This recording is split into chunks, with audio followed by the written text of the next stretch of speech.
왕이신 나의 하나님,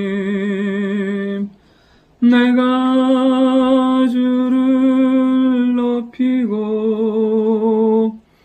영원히 주의 이름을 송축하리이다.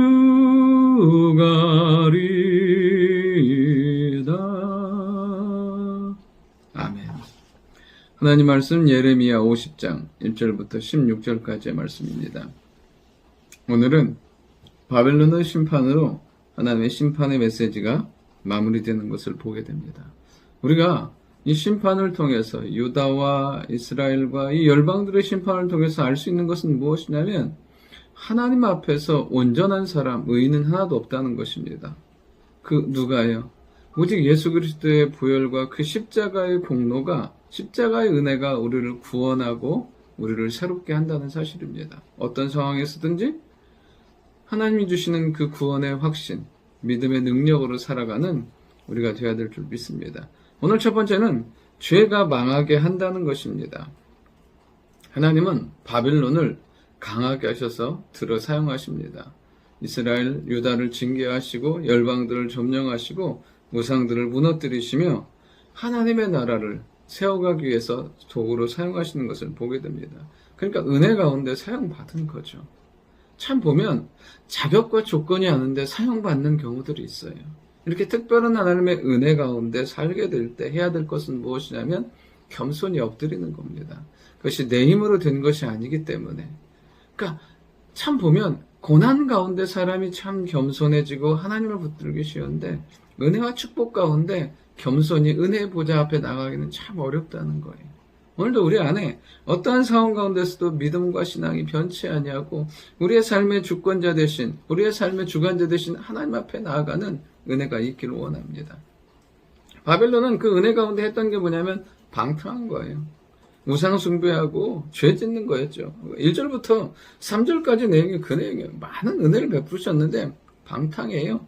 죄 짓고 우상 숭배예요. 물론 기회가 없었던 건 아니에요. 끊임없이 들려오는 하나님의 말씀도 있었고요. 다니엘서를 보면 다니엘의 세 친구를 통해서 이 느부갓네살이 하나님의 살아계심을 경험해요. 또 다니엘을 통해서도요. 그러니까 이 많은 일들, 꿈을 통해서도 그 다음에 그에게 일어난 일을 통해서 하나님을 경험하지만 결국 그와 그 나라가 하나님께 돌아오는 일은 일어나지 않습니다. 온전히 우리가 하나님 앞에서 항상 겸손함으로 은혜 가운데 살아가는, 그리고 우리의 삶의 모든 것들이 하나님의 은혜로 되었음을 고백하며 살아가는 우리가 될 수 있기를 원합니다. 두 번째는 뭐냐면 이 바벨론은 이제 사명을 다한 거예요. 그가 그렇게 강성할 수 있었던 이유는 무엇이냐면 하나님께서 강하게 하신 거예요. 그들을 누구로요? 유다의, 이스라엘의 택한 백성들의 몽둥이와 회초리로 사용하신 거죠. 정말 그들을, 이스라엘 민족들을 깨닫게 하시고 다시금 돌이키기 위해서 이 바벨론을 사용하신 거죠. 그런데 아까도 얘기한 것처럼 그들이 방탕하고 우상 숭배하고 범죄함으로 망하게 되는 것을 보게 돼요. 그리고 또 그들 안에 하나님께서는 단지 그들을 주권자로 삼기 위한 것이 아니라 도구로 사용하셨다는 거예요. 그런데 그들이 어떻게 합니까? 행하여 악한 문으로 행하는 것을 보게 됩니다. 15절에 보면 하나님께서 이렇게 말씀하십니다. 그가 행한 대로 그에게 내리시는 보복이라. 하나님께서 그에게 내리시는 보복이에요. 그가 행한 대로 그에게 갚으시는 거예요. 하나님의 백성들을 긍휼히 여기지 아니하고 사람들에게 그 은혜가 있을 때, 그에게 축복 주었을 때 그것들을 굴림하고 억압하고 핍박함으로 말미암아 그 핍박과 억압과 두려움과 환난이 그들에게 임하는 것을 보게 됩니다. 하나님이 우리에게 각자마다 기회를 주실 때가 있어요. 힘을 주실 때가 있고 은혜를 주실 때가 있고 물질을 주실 때가 있고 지혜를 주실 때가 있다는 거예요. 여러분 그때가 언제냐면 기회예요. 그 돈으로, 그 시간으로, 그 힘으로 하나님의 영광 가운데 살 뿐 아니라 누군가에게 도움이 되고 유익한 삶을 살아야 한다는 거예요.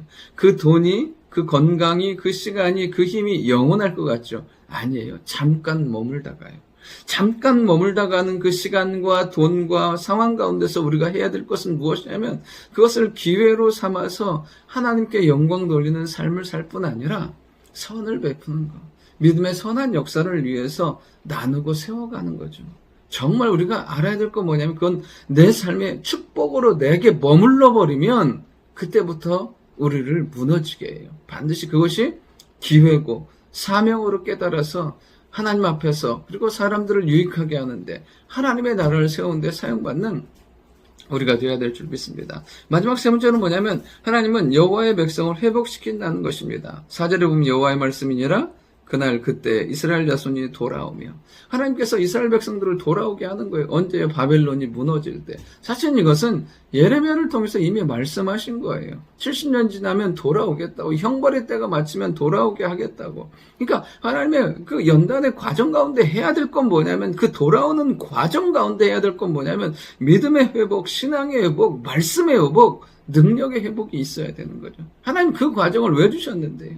그 모든 것들을 상실했잖아요. 예배도 말씀도 은혜도 능력도 상실하니까 바벨론의 포로로 잡혀가고 그곳에서 하나님이 아니면 안 된다는 것을 깨닫게 하시잖아요.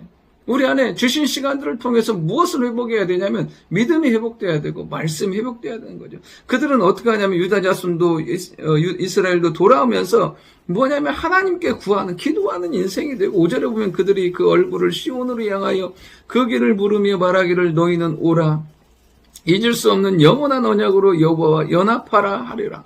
그러니까 그들 안에 이 과정을 통해서 무엇이요? 예배가 회복되고 하나님 중심의 신앙이 회복되는 것을 보게 됩니다. 우리에게 주신 때로는 고난과 연단과 내 시간 가운데 해야 될 건 뭐냐면 신앙과 믿음의 회복의 역사가 일어나는 게 되는 거예요. 이들을 보십시오. 놀라운 회복의 역사가 일어나잖아요. 그 70년의 시간을 통해서 하나님은 그렇게 하실 거라고 말씀하세요. 우리에게 허락된 그 시간들이 덧없이 흘러가는 것이 아니라 이 시간을 통해서 하나님을 향한 믿음의 회복, 하나님을 향한 신앙의 회복의 역사가 일어날 수 있기를 원합니다. 그러면서 하나님께서 8절에 보면 도망 나오라고요. 바벨론에서 속히 나오라고요. 그러면서 뭐라고 말씀하시냐면 양떼에 앞서가는 순념소같이 하라. 그들을 인도해 나가며 그 길을 헤쳐나가는 그 삶을 살라고 말씀하십니다. 여러분 앞에 누가 서느냐가 중요해요. 믿음의 사람이 있으면 그들은 뒤에는 믿음의 길을 가게 되어 있어요. 우리의 삶이 우리의 인생과 삶 가운데 힘과 능력이 없지만 우리 구주되신 예수 그리스도 말씀의 능력 따라가면 그 길은 승리의 길, 영광의 길, 믿음의 길이 될 줄 믿습니다. 오늘도 우리를 새롭게 하시는 하나님의 거룩한 영광 가운데 주어진 모든 시간을 기회 삼아서 선하고 아름다운 역사를 이루는 우리 모두가 될 수 있기를 원합니다. 좋으신 아버지 하나님, 우리에게 주신 모든 상황과 하나님을 전심으로 예배하며 섬기는 삶이 될 수 있도록 주님 인도하여 주시고 우리에게 주신 기회와 시간들을 통해서 하나님께 영광 돌리며 많은 사람에게 유익 끼칠 수 있는 저희들 되게 도와주옵소서. 무엇보다 간절히 기도하기 원하는 것은 이스라엘 백성들에게 그 회복의 날이 왔던 것처럼 우리 각자에마다 회복의 역사가 일어나게 하시고 하나님을 바라봄으로 온전히 일어서게 도와주옵소서. 그리하여 온전케 하신 예수 그리스도를 따라가며 앞서 인도하는 그 말씀의 능력 가운데 하나님의 일하심과 역사하심을 경험하는 저희들 모두가 되게 주여 인도하여 주옵소서. 예수님의 이름으로 기도드립니다. 아멘.